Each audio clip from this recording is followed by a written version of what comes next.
Hi, this is Professor Favors with American Literature. The topic today is Charlotte Perkins Gilman's The Yellow Wallpaper. It is still part of realism, and so we're going to go over particular aspects of it, including historical context for the work. So, this is American Literature, Charlotte Perkins Gilman's The Yellow Wallpaper. This lecture is subject to fair use. All right, so Charlotte Perkins Gilman, 1860 to 1935, as she writes in her autobiography, Charlotte Perkins Gilman had one overriding goal in her life: the improvement of the human race. The niece of both the abolitionist Harriet Beecher Stowe and the suffragist Isabella Beecher Hooker, Gilman was one of the most important feminist writers, editors, and activists of the late 19th and early 20th centuries. She led an unconventional life that directly inspired her poetry, fiction, and nonfiction alike. At the age of 34, she divorced the husband who sought to domesticate her, leaving both him and her daughter to pursue an independent career, authoring works on poetry, authoring works of poetry, fiction, and social criticism, editing and publishing her own feminist magazine titled Forerunner, and lecturing for the American Woman Suffrage Association and other organizations on the need for social reform to ensure equality between men and women.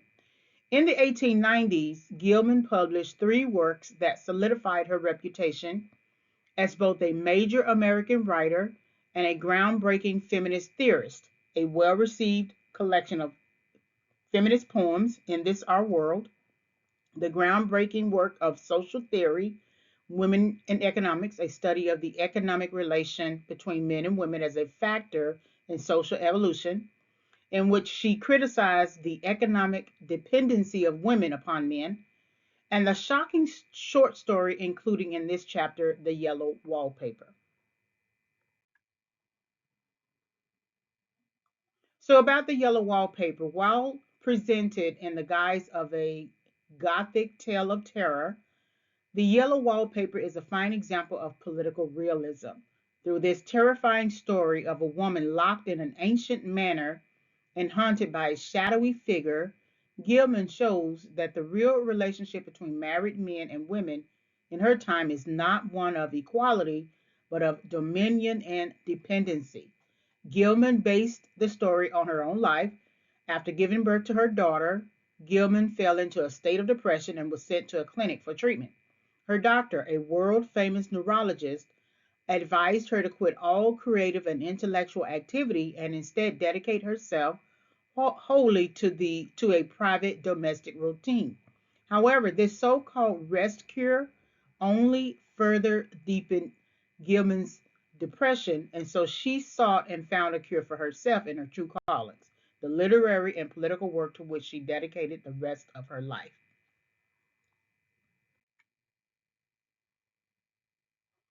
So we return to the historical implications. So remember, this is still 19th to 20th centuries. We do have a new year to consider. So don't forget the American Colonization Society that proposed to free slaves and send them back to Africa to stop slavery, which was considered the pre-abolitionist movement. The Panic of 1819, which was a financial crisis. Thomas Jefferson founds the University of Virginia. Then we have a few territories becoming states, Florida becoming a U.S. territory, and then the Missouri Compromise of 1820 allowed the state to become a slave state. 1826, Thomas Jefferson and John Adams die on the same day. Andrew Jackson becomes president. We also have 18th Slavery Amendment sentiment, which uh, characterizes the abolitionist movement, Nat Turner's revolt, and then slavery debates. We also have Oberlin College enrolling women for the first time. We have a couple of territories becoming states, a Mexican American War. We have Fugitive Slave Act, which began actually earlier in 1643, but in 1793, Congress enacted the first Fugitive Slave Act. And then Dred Scott versus Sanford, slaves and blacks that are who are descended from slaves were not American citizens and could not sue. So after that, we had the American Civil War, Emancipation Proclamation, Reconstruction, and then the assassination of President Lincoln.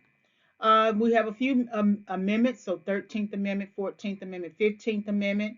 Also, keep in mind that the 15th Amendment gave black men the right to vote, which suggests there's no racial discrimination in voting. That did not give black women to vote, right to vote, or white women.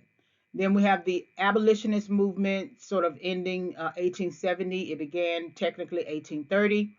And then during this time, we are enduring or enjoying technological improvements, industrial revolutions, economic growth. So here's our new year, 1890, the National American Women Suffrage Association founding.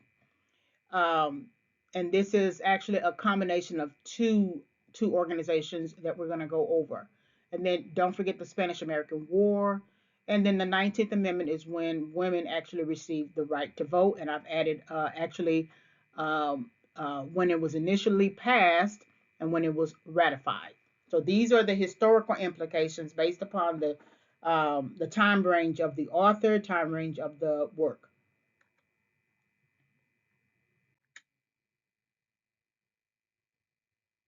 All right, so the historical context for the Yellow Wallpaper, which is the National American Woman Suffrage Association, NAWSA. So formed in 1890 through a merger between the National Women's Suffrage Association and the American Women's Suffrage Association, the National American Women's Suffrage Association combined two rival factions. Elizabeth Cady Stanton and Susan B. Anthony led the NWSA. They favored women's rights through federal constitutional amendment. And then Lucy Stone, Henry Blackwell, and Julia Ward Howe led the AWSA. They favored women's voting rights through state by state campaigning. So both organizations came together. They were rival factions, and they both came together and formed one organization utilizing both techniques, constitutional amendment and state by state campaigning, which led to the passage of the 19th Amendment in 1920. Here's an additional historical context. This doctor is actually mentioned within the work itself. So it's the use of rest cure. Silas Ware Mitchell, an American physician, scientist, novelist, and poet, is considered the father of medical neurology. He pioneered the rest cure, which is defined as a period of inactivity or leisure with the purpose of improving one's physical or mental health. It is considered a medical treatment. Doctors prescribe bed rest, where a person lies in bed for most of the time to cure an illness. The treatment was usually diagnosed and prescribed for nervous women who were thin and lacked blood, and it included isolation, rest, and feeding.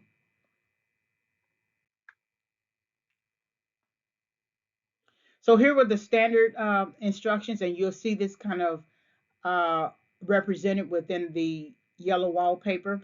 Patients had to lie in bed for 24 hours per day or sometimes months at a time.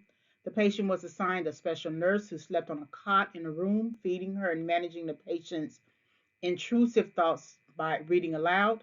Patients could not receive visitors from family and friends. Patients received electrotherapy, massages, and sponge baths. Patients received milk as part of their diet. Psychological manipulation was part of the treatment, ensuring a childlike acquiescence from the patient. Charlotte Perkins Gilman opposed these practices, championing the rights of women to intellectual and economic equality and arguing that Mitchell's prescription to a domestic life led to her mental ruin and need to escape her marriage. The Yellow Wallpaper communicated to Mitchell the danger of prohibiting work.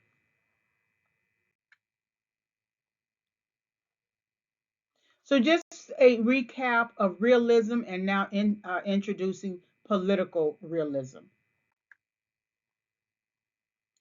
So, realism 1870 1910 is a representation and depiction of objects, actions, social conditions as they are versus idealization. There's an emphasis on the everyday familiar experiences. It is influenced by the American Civil War. It is a way that writers depict the way the world is and was at a particular time in history, emphasizing the experiences of middle class and working class locales, and it focuses on the human cost of the American Civil War. Now, the yellow wallpaper does not necessarily reference the American Civil War, but of course, not Gilman was born during that time, so there had to have been some sort of influence. Let's review the differences again. So romantic writing presents life as we would have it be. So fantastical, adventurous, heroic versus actual. And then realism writing presents life as we would have it be. It's real, accurate imitation of life as it is, truth and fiction, and then ordinary citizen actual. So there are some truth elements that are depicted in the yellow wallpaper as the author actually references a real doctor. But, and plus, the work is based upon the author's life, but it's still considered fiction. It's an accurate imitation of life, truth in fiction. So let's look at the concept of political realism. Political realism is a theory of political philosophy. It assumes that political relationships must be explained, modeled, or prescribed. The goal of political realism is to pursue power as the primary end of political action, whether domestically or internationally. Domestically, nations should maximize their power. Internationally, nation states serve as primary agents for maximizing power. It is characterized, or political realism is characterized as might is right. It also falls under two categories, prescription and description. So, under prescription, this focuses on what ought to be. Nations and politicians should pursue power or their own interests. Moral permissibility is an issue here. So, sometimes using a particular, say, for example, an authoritarian strategy as a means to an end could be power, control, etc. And so that we may use people to get to that particular end. So, moral permissibility is an issue here. Um, Description focuses on a description of the current ruling state of affairs, what's going on currently. Nations and politicians only pursue power or their own interests. That's what's going on. The international community is characterized by anarchy with no overriding common code of rules, and that's why there's a moral permissibility issue. All right, so let's discuss the yellow wallpaper. Do keep in mind the historical context, the reference to the doctor, political realism, and then the issue with rest cure. When the character performs. This is most important because the character who is the narrator of the story doesn't think that thinks she's sick, as well as the husband thinks she's sick. He's a physician, but their perception of sick and sickness actually actually differs. John's prescription. So let's read it. John is practical in the extreme. He has no patience with faith, an intense horror of superstition, and he scoffs openly at any talk of things not to be felt and seen and put down in figures. John is a physician, and perhaps, I would not say it to a living soul, of course, but this is dead paper and a great relief to my mind. Perhaps that is one reason I do not get well faster. You see, he does not believe I'm sick. And what can one do?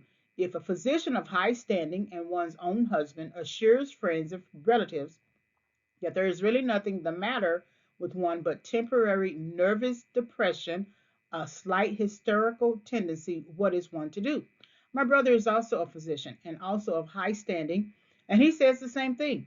So I take phosphates or phosphites, whichever it is, and tonics and journeys in air and exercise, and am absolutely forbidden to work until I'm well again. Personally, I disagree with their ideas. Personally, I believe that congenial work with excitement and change would do me good.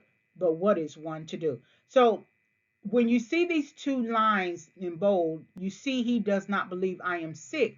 She's talking about sickness from a different perspective. We already know that there is an issue with her relationship with her husband. This is this is implied. This is uh, also suggested in the work. He's not taking her sickness seriously. But then he prescribes something for her to actually take, uh, which is medicine, which is going outside, getting air and exercise. But she can't work. That is his prescription for her. So if you believe you're sick and you say he doesn't believe you're sick, then you shouldn't work at all. Work is in quotation marks because work is further defined within the rest of the narrative. And so we have to kind of read the rest of the narrative to get an understanding of it. So John's prescription is for her to not work. The narrator's performance in first person I. So I did write for a while in spite of them, but it does exhaust me a good deal having to be so sly about it or else meet with heavy opposition. I get unreasonably angry with John sometimes. I'm sure I never used to be so sensitive. I think it is due to this nervous condition. But John says, if I feel so, I shall neglect proper self control. So I take pains to control myself before him, at least, and that makes me very tired. He is very careful and loving and hardly lets me stir without special direction. I have a scheduled prescription for each hour in the day. He takes all care for me. And so I feel basically ungrateful not to value it more. He said we came here solely on my account, that I was to have perfect rest and all the air I could get. Your exercise depends on your strength, my dear, said he, and your food somewhat on your appetite. But air you can absorb all the time. So we took the nursery at the top of the house. So so now we understand what work actually means. Work is the writing. Work is the writing. I did write for a while in spite of them, but it does exhaust me a good deal having to be sly about it, meaning that she has to pretend she's supposed to be resting. She's not supposed to be writing. He has already prescribed no work, actually prohibited no work. So the idea of trying to hide what she's doing is actually making her tired, because is making her exhausted. Anytime you're trying to hide who you truly are and trying to pretend that you are what they think you are, whoever that is, then that's actually going to be mentally exhausting. It's going to affect you mentally later. So I take pains to control myself before him. So if you are a person with a gift and talent in writing, and here it is, you want to talk about your writing, you want to talk about your work, it's hard to do when you have someone who's going to give you heavy opposition to it. And so he takes care of everything. He lets me stir without special direction. But I still have to take my pills. He takes all care for me, so I'm not really at liberty to care for myself. And so I should be very grateful for it. And so then he said that basically he's putting all of the onus on her to get better. We came here solely on your account, on he said we came here solely on my account because you need perfect rest in all air. So then he placed her, or they took the nursery at the top of the house. So remember, when the doctor prescribes milk and uses psychological manipulation to encourage childlike acquiescence, he's putting her in this position to be almost like a child.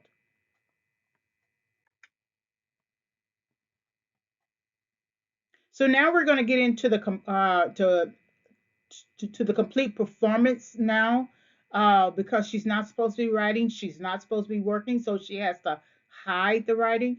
It is a big, airy room, the whole floor nearly, with windows that look all ways, and air and sunshine galore. It was nursery first, and then playground and gymnasium, I should judge, for the windows are barred for little children, and there are rings and things in the walls. The paint and paper look as if a boys' school had used it. It is stripped off the paper in great patches all around the head of my bed, about as far as I can reach, and in a great place on the other side of the room, low down. I never saw a worse paper in my life. One of those sprawling, flamboyant patterns committing every artistic sin. It is dull enough to confuse the eye in following, pronounced enough to constantly irritate and provoke study, and when you follow the lame, uncertain curves for a little distance, they suddenly commit suicide, plunge off at outrageous angles, destroy themselves in unheard of contradictions. The color is repellent, almost revolting, a smoldering, unclean yellow, strangely faded by the slow turning sunlight. It is a dull yet lurid orange in some places, a sickly sulphur tint in others. No wonder the children hated it. I should hate it myself if I had to live in this room long. There comes John, and I must put this away. He hates to have me write a word. So this is a description of the nursery uh, that they are now taking up residence, which was actually barred for little children. That little children had to stay in it, and you had to keep bars on the windows because they may decide to climb out the window. And so then it was also a boys' school. There are um, there is a reference to flamboyant patterns that commit artistic sin, which in some ways may suggest that the flamboyance has no real order to it. It's just flamboyant. It's almost like just like you would see a kid just drawing without any true boundary or structure. That's why when we're little, we take a crayon or color or a marker or something like that and we just draw all over the paper. But then later in our childhood development, we get access to paint by numbers, or we get access to certain types of coloring books that require you to color within the lines, right? So this artistic sin is this idea that the patterns within the wallpaper have no true order, no true structure to it. Flamboyant means it's just kind of like all over the place, and so that's actually committing a artistic sin. So there's uh, the color is repellent, almost revolting, smoldering, unclean yellow. So the room hasn't actually been colored. I mean, hasn't actually been prepared for someone to actually live in it. So it might have been the type of room that was not entered because maybe they didn't have any kids, or the previous owner didn't have any kids. So then there comes John, and I must put this away, this writing away, because he hates to have me write a word.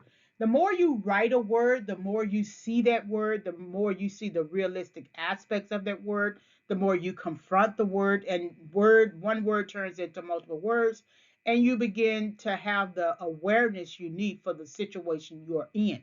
But if you're not writing and you are depending solely on your mental faculties while you are living in a barred for little children nursery and looking at the ugly wallpaper and committed to a rest cure, then that's going to affect you mentally long term. So in her performance, she's hiding the writing.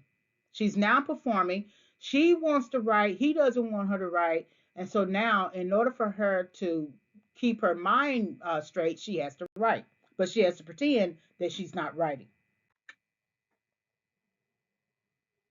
All right, so performance continue. Check your tendency. Out of one window, I can see the garden, those mysterious, deep shaded arbors, the riotous, old fashioned flowers and bushes and gnarly trees. Out of another, I get a lovely view of the bay and a little private wharf belonging to the estate. There is a beautiful shaded lane that runs down there from the house. I always fancy I see people walking in these numerous paths and arbors, But John has cautioned me not to give way to fancy in the least. He says that with my imaginative power and habit of story making, a nervous weakness like mine is sure to lead to all manner of excited fancies, and that I ought to use my will and good sense to check the tendency. So I try. I think sometimes that if I were only well enough to write a little, it would relieve the press of ideas and rest me. But I find I get pretty tired when I try. It is so discouraging not to have any advice and companionship about my work. When I get really well, John says we will ask cousin Henry and Julia down for a long visit, but he says he would as soon put fireworks in my pillowcase as to let me have those stimulating people about now. I wish I could get well faster. But I must not think about that. This paper looks to me as if it knew what a vicious influence it had. So, right here, he calls her imaginative power and habit of story making a nervous weakness, and that instead of living in fancy, she ought to use her will and good sense to check the tendency to be imaginative, the tendency to be story making, the tendency to be excited in fancy. Well, this is actually a little more oppressive because I think sometimes that if I were only well enough to write a little, it would relieve the press of ideas and rest me. When you are a writer, ideas are always flowing. They're always coming to you. That's why you will hear writers tell you keep a pen and pad near your bed or in your purse or in your pocket, because when those ideas come, you want to write them down. But when she is interested in writing, she gets pretty tired when she tries, meaning that the oppressive nature, I don't know if I want to completely use the word oppressive, but the fact that her husband doesn't want her to write, and the fact that she has a will to write, that will to do so, and and understanding that he would have a problem with that, when she attempts to do it, she gets pretty tired. Not because she's tired of writing, but because she's tired of all of having to deal with the issues of living a a domestic life as a wife, having to feel the strain of that, contrasted with her desire for something else. So let's see. I wish I could get well faster. This may be interpreted as get well enough to write, get well enough to make a decision about her relationship with her husband, get well enough to consider other things. Either way, he's requiring that she check the tendency. So that imaginative power that she has, that a habit of story making, is his idea of nervous weakness, because he's a science person. He's a doctor. So he doesn't play the faith game. He doesn't play the creative game. He only looks at hard facts. And so in his mind, the hard fact is she's sick. But in her mind, her sickness is not the type of sickness that he thinks it is. So performance continue, confirmed the sister-in-law's beliefs. I never saw so much expression in an inanimate thing before, and we all know how much expression they have. I used to lie awake as a child and get more entertainment and terror out of blank walls and plain furniture than most children could find in a toy store. I remember what a kindly wink the knobs of our big old bureau used to have, and there was one chair that always seemed like a strong friend. I used to feel that if any of the other things looked too fierce, I could always hop into that chair and be safe. The furniture in this room is no worse than inharmonious, however, for we had to bring it all from downstairs. I suppose when this was used as a playroom, they had to take the nursery things out, and no wonder.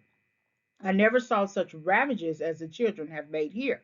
The wallpaper, as I said before, is torn off in spots, and it sticketh closer than a brother. They must have had perseverance as well as hatred. Then the floor is scratched and gouged and splintered. The plaster itself is dug out here and there. And this great heavy bed, which is all we found in the room, looks as if it had been through the wars. But I don't mind it a bit, only the paper. There comes John's sister, such a dear girl as she is, and so careful of me. I must not let her find me writing. She is a perfect and enthusiastic housekeeper and hopes for no better profession. I verily believe she thinks it is the writing which made me sick, but I can write when she is out and see her a long way off from these windows. So we here have a mention of profession other than the husband's role as a physician. That the that his sister, John's sister, isn't interested in more than being an enthusiastic housekeeper. She hopes for no better profession. That's very interesting to keep in mind because she has no aspiration. She has no dreams about herself. She doesn't want to do much more than that. And that's on one woman comparing herself or contrasting herself to another woman.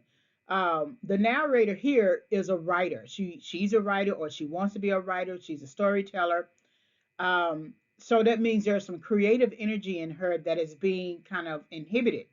But this perfect and enthusiastic housekeeper is a person who has the belief that she needs to be perfect and enthusiastic, and she doesn't really need to hope for any other profession.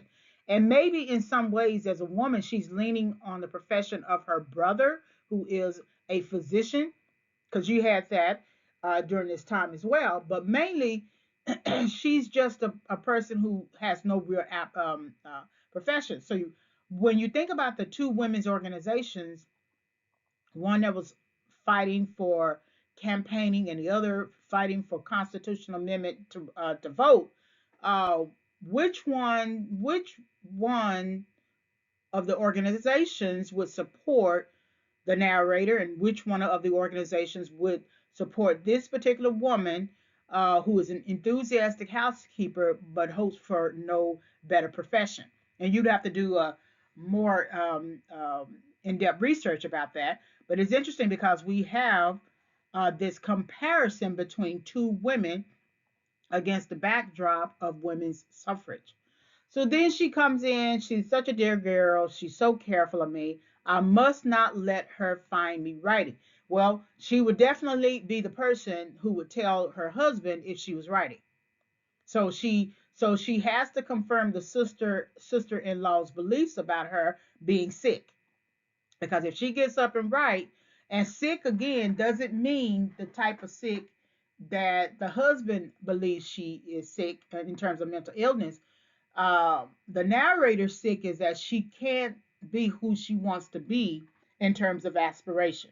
She wants a better profession, in contrast to the enthusiastic housekeeper. The narrator actually wants a better profession. So I verily believe she thinks it is the writing which make me sick. Yes. So they are suggesting that all that creative energy that you have is making you nervous, and that's really making you sick. When it's not the writing that's making her sick, the writing gives her life. Is having to live uh, a domestic life within the confines of a marriage. So I can write when she is out. I can return to the thing that is actually making me happy. All right, performance continued. The effects of performing sickness. So John says, if I don't pick up faster, he shall send me to Weir Mitchell in the fall, but I don't want to go there at all. I had a friend who was in his hands once, and she says he is just like John and my brother, only more so. Besides, it is such an undertaking to go so far. I don't feel as if it was worthwhile to turn my hand over anything, and I'm getting dreadfully fretful and querulous. I cry at nothing, and I cry most of the time. Of course, I don't when John is here or anyone else, but when I am alone. I am alone a good deal just now. John is kept in town very often by serious cases, and Jenny is good and lets me alone when I want her to. So I walk a little in the garden or down that lovely lane, sit on the porch under the roses, and lie down up here a good deal. I'm getting really fond of the room in spite of the wallpaper, perhaps because of the wallpaper. It dwells in my mind so. So there's this reference to the doctor. He's saying, if you don't pick up faster, I'm going to send you to. So that's a threat. And then the idea of having to actually walk a little in the garden, sit on the porch, lie down, um, make yourself grow fondly of the wallpaper is something that dwells in my mind. That's, to me, that's beginning, sort of like a mental issue that the narrator is having, because the narrator cannot do what she really wants to do, which is right. So performance seeking conclusion.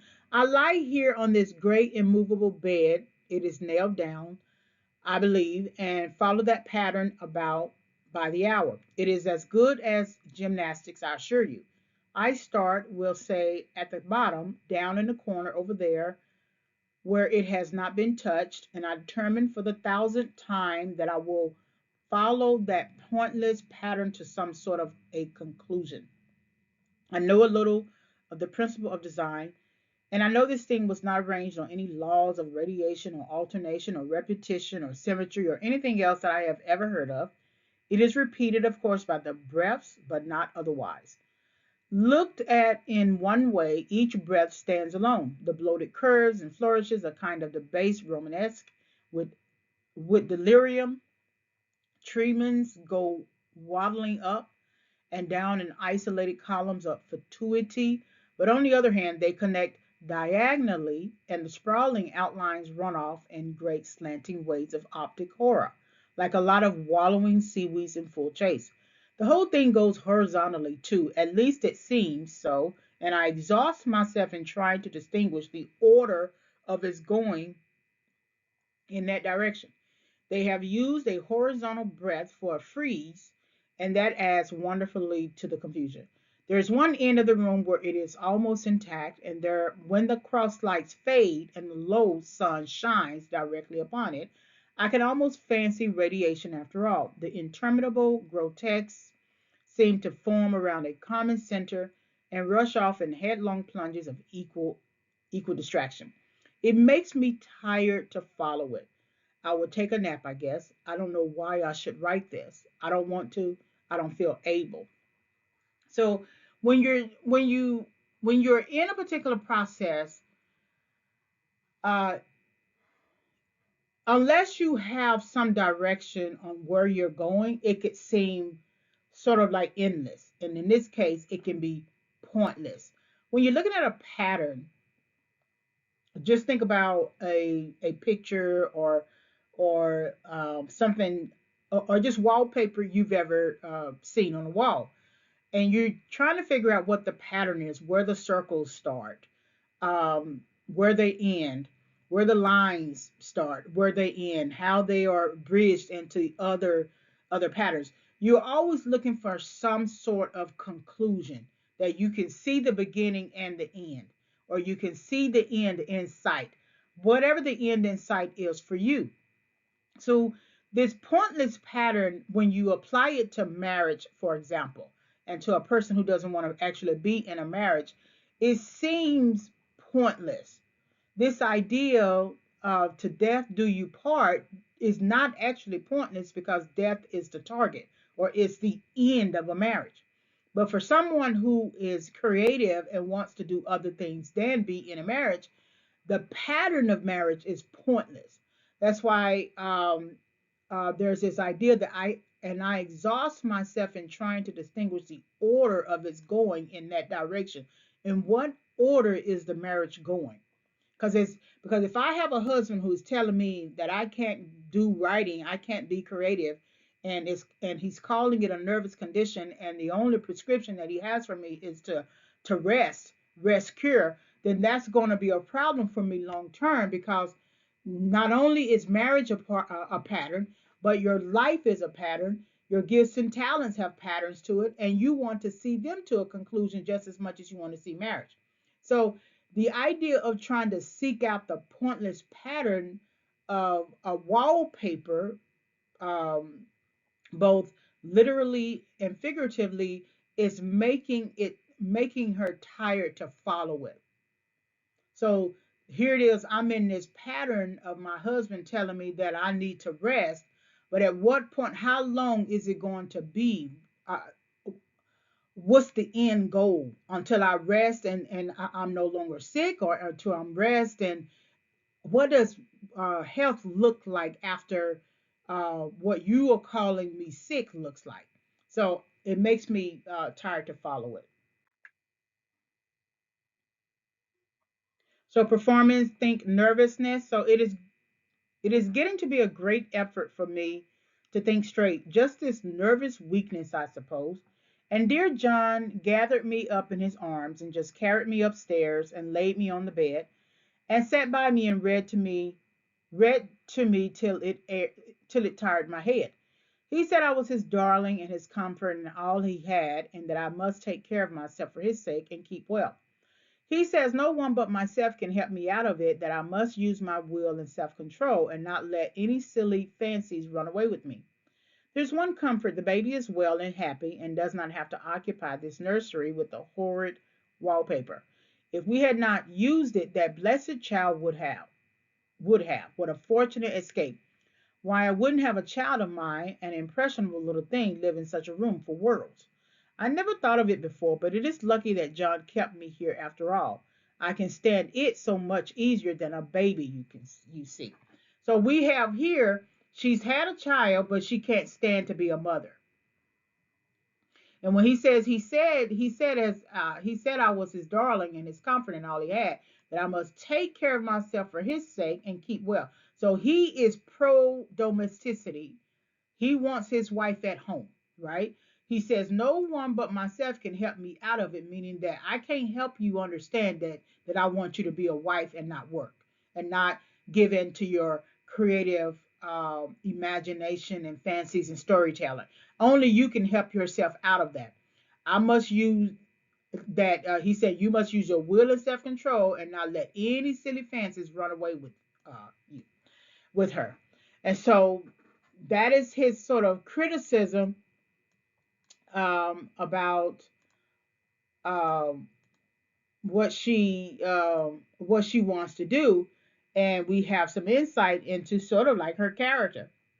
She would rather write and be creative and be a storyteller than to be a mother. I can't stand it so much easier. I can stand it so much easier than a baby. You see, she doesn't want to really be a mother. That's why Gilman, in real life, actually divorced her husband and left her child because she doesn't really want to be a mother. So she has to perform this nervousness that he is requiring of her, so that he can continue to confirm that she actually is sick. But she's not. Again, she's not sick because of the nervousness that he thinks she has. She's sick because she doesn't want this life. She doesn't want married life. But in order for her to uh, calm his fears about her, she's going to continue to think nervousness, think the way that he wants her to think.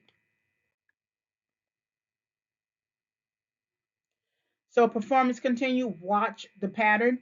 On a pattern like this by daylight, there is a lack of sequence, a defiance of law that is a constant irritant to a normal mind.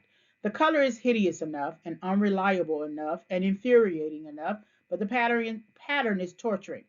You think you have mastered it, but just as you get well underway in following, it turns a back somersault and there you are. It slaps you in the face, knocks you down, and tramples upon you. It is like a bad dream. The outside pattern is a florid arabesque reminding one of a fungus. If you can imagine a toadstool and joints, an interminable string of toadstools, budding and sprouting in endless convolutions. Why, that is something like it. That is sometimes. There's one marked peculiarity about this paper, a thing nobody seems to notice but myself, and that is that it changes as the light changes. When the sun shoots in through the east window, I always watch for that first long, straight ray. It changes so quickly that I never can quite believe it. That is why I watch it always. So you think you have mastered it. whatever pattern you are in, which is torturing for her at this time. But the more you look at it, the more you observe it, the more you try to follow the order of it, you think you have mastered it. Well, apply that to marriage. You think people, you would think people who have been married for 10, 15 years have mastered marriage. But you also have people who have been married for 32 years and divorced in the 33rd year, which is always very interesting to me and odd. And so you think you have you watch the patterns that you create, and you walk in those patterns. And sometimes you may be afraid to create new patterns because you don't want to risk it. But then when you do, you find that one pattern outside of the other is in florid arabesque, reminding you of a fungus. Um, Sometimes there's light that comes in into your situation, and then sometimes there isn't light that comes in, right? That is why I watch it always. Marriage is something that you have to watch. Your life is something that you have to watch. You can't take your eyes off of it. Just like you think you have mastered life, but then as soon as you get a setback, like you lose your job, you realize you're not really a master of it at all. So this can be taken very literally in terms of the wallpaper on the wall, and then it can be taken figuratively in terms of life and marriage.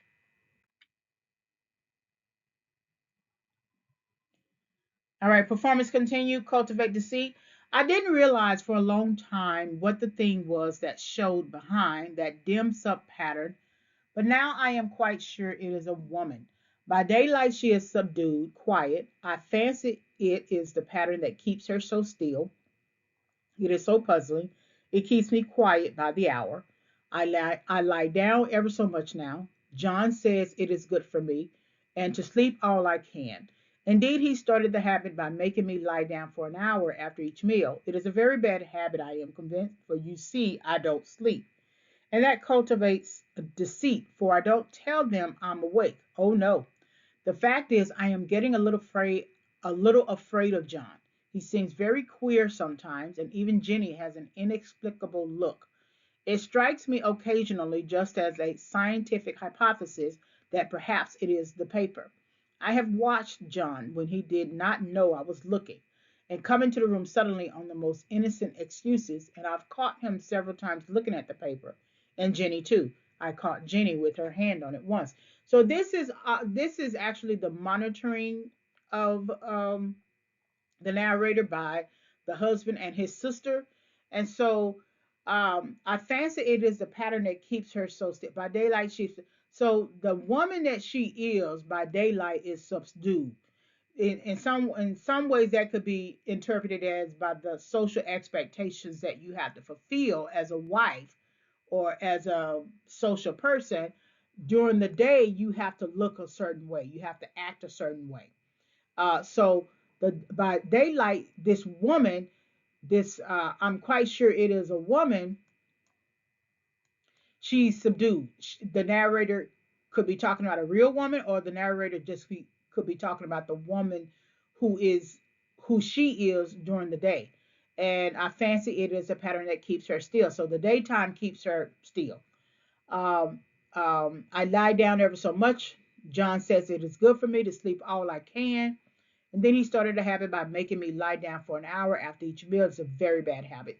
So then she had to begin cultivating deceit, because this woman that who is subdued wants to be something else, but she still has to give off that she is resting because the husband wants her to rest. That she is resting because she is in agreement with the husband who wants her to rest. And so they're kind of growing a little bit suspicious of her. That's why she's saying she's getting a little afraid of John. Jenny has this inexplicable look. They kind of come in with the most innocent excuses to sort of check up on her, and so she has to. You know how when you were little, you pretended to be sick, um, just to stay out of school. And so then when your mother was not looking at you, or not monitoring you and you had the door closed, you kind of jump up and down, you play with your toys, things like that. But then when you heard her footsteps coming or you sensed her coming, you jumped right back into the bed to pretend you were sick. That's what's going on here. They come in with these little innocent excuses, right, to pretend to see, really to check and see if you're still acting sick. And so you have to cultivate the deceit that you still are sick.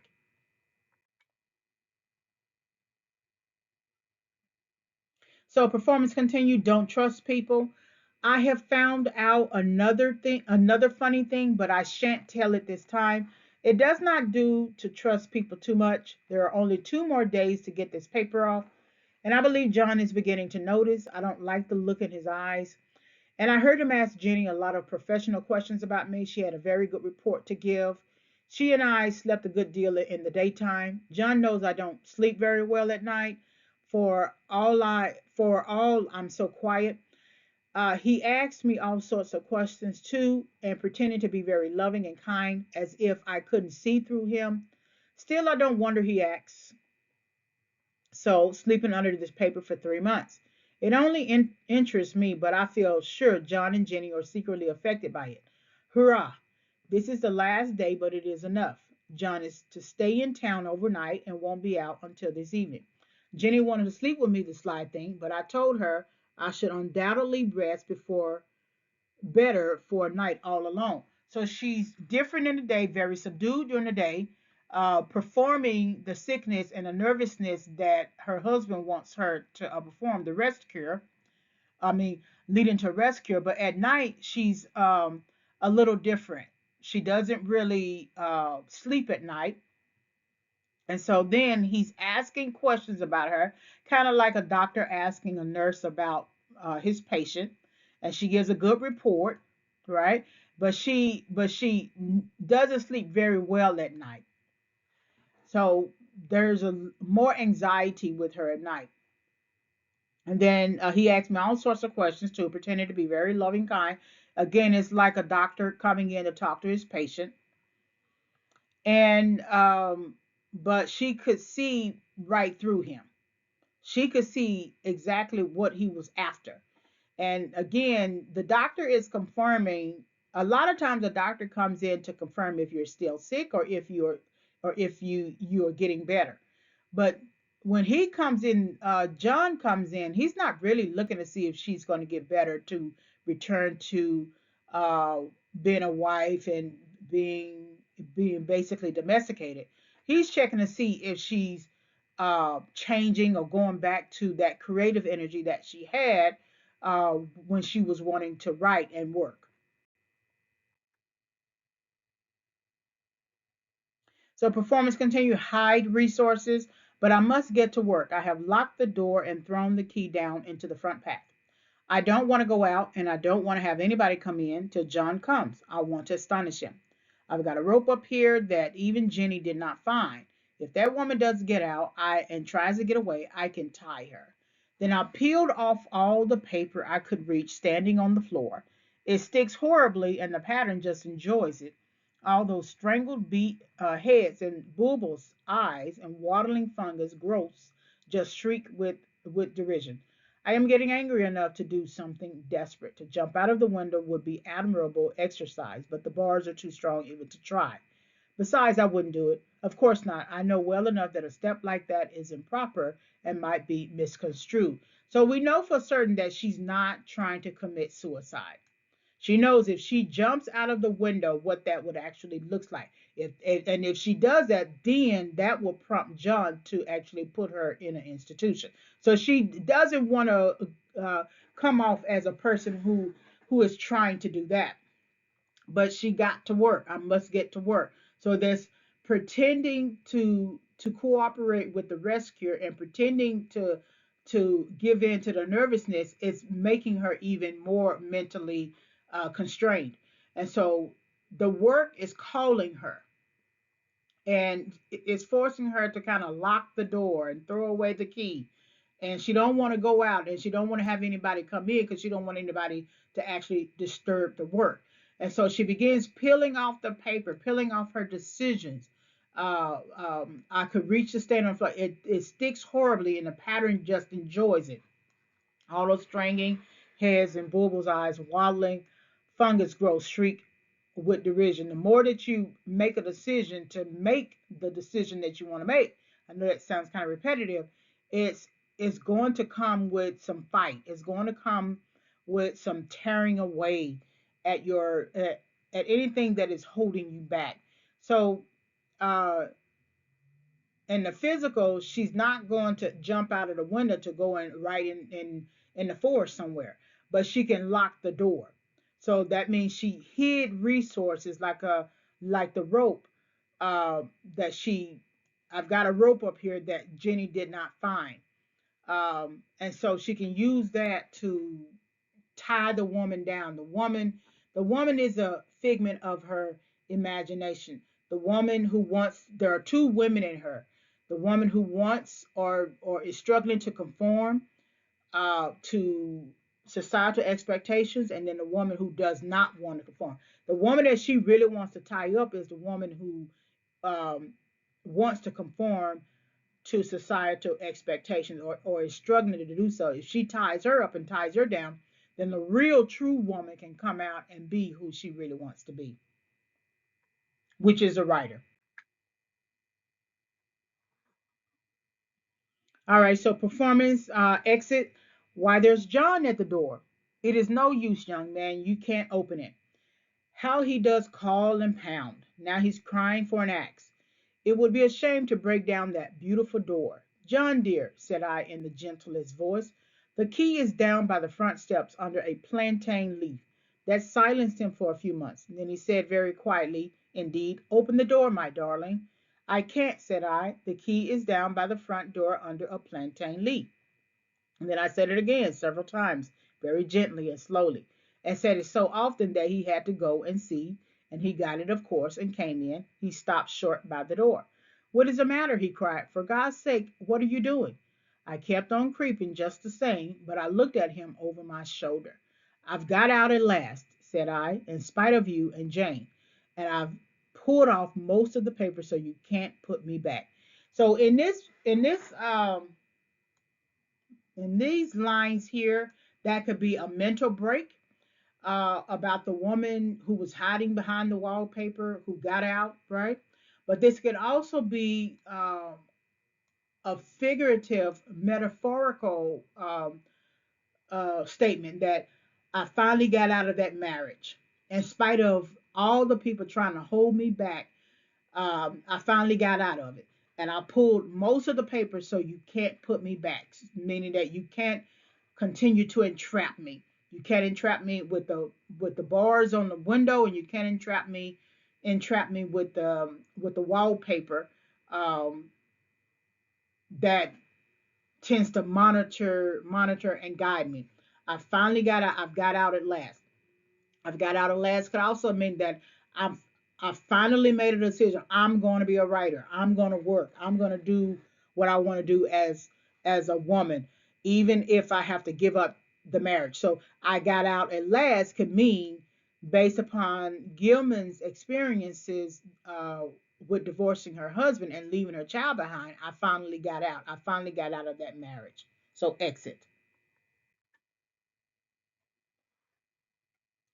So here's your general explanation, narrator's aversion to marriage. Remember that you can always find out more information in terms of critical scholarship on this topic by visiting a research library. But here's basically a general explanation, and it's based upon um, Gilman's work with feminist, femin, feminism, women empowerment type thing, advocacy, suffrage, voting rights, etc. The yellow wallpaper is a metaphor for marriage or the aversion to marriage. There's the duty of marriage, which wives are expected to conform to, and then there's the duty of the husband who assesses a problematic situation in the marriage, sends the wife to a doctor, and manages the prescription. The narrator would rather write and perform this study, but the husband, the doctor, and the society at large wants women to curb this enthusiasm, i.e., check the tendency. The patterns in the wallpaper imply the patterns of marriage, society, and the expectation of a wife's commitment to domesticity. When the narrator says, "I've got out at last," said I, "in spite of you and Jane, and I've pulled off most of the paper so you can't put me back," she suggests that she has gotten out of the confining patterns of marriage so she can return to work, which is writing. All right, so here are the worst consultant. That's your Charlotte Perkins Gilman's text, which you have availability to. Political Realism entry, Internet Encyclopedia of Philosophy, the National American Woman Suffrage Association information, and then Diana Martin, which the author who provides information about the rest cure. So then those are your other resources that you've been exposed to from previous lectures: Introduction to Realism, Definition of Realism, Spanish American War, Glossary of Literary Terms, Writing for English Courses, and then Point of View. All right, so here's Charlotte Perkins Gilman resources. There is a Britannica entry for Gilman. Then there's a digital page for Gilman plus bibliography. So if you are interested in this author, this site right here, charlotteperkinsgilman.com, is very extensive. It's extremely extensive. So if you're interested in this topic, do visit that website. And then History of Women Philosophers, just a quick directory. All right, so this is the end of the presentation. Thank you very much for listening.